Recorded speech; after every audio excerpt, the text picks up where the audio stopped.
So Moses and his family and Aaron go back to Egypt to do what God told them to do. And they go to the Jewish leaders first and tell them what God said and show them the proofs God said to show them. And the Jewish leaders are excited.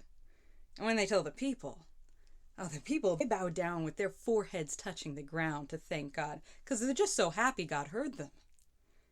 And then they go to Pharaoh. And just like God said, Pharaoh doesn't listen.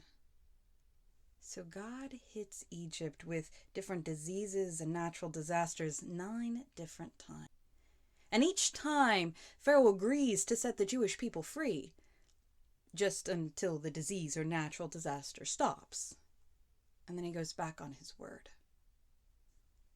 So God talks with Moses, and he says, I'm going to do one more thing.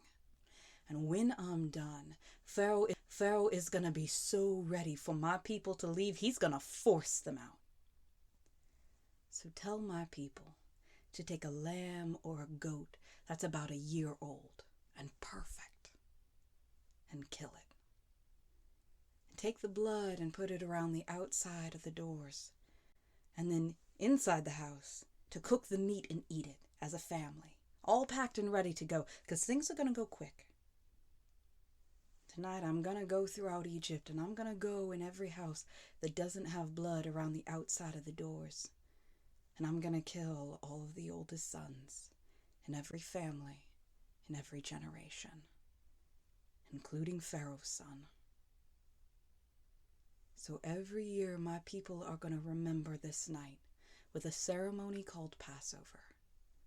Because on this night, I pass over the houses that have blood around the outside doors, and I save my people from slavery. So Moses tells the people, and they do exactly what God says. And they wait that night for God to pass over.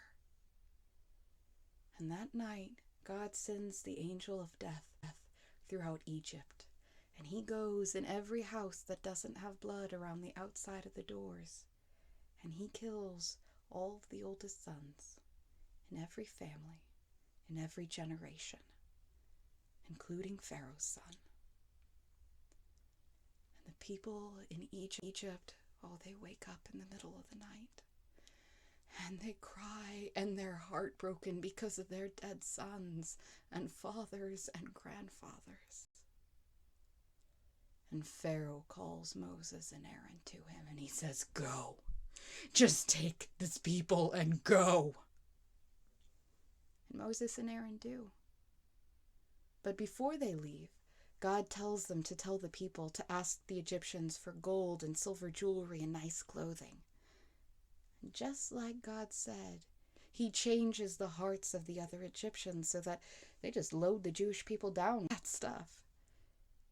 So God leads his people out of Egypt, where they've been slaves for a few generations. There are quite a number of non-Jewish people who go with them as well.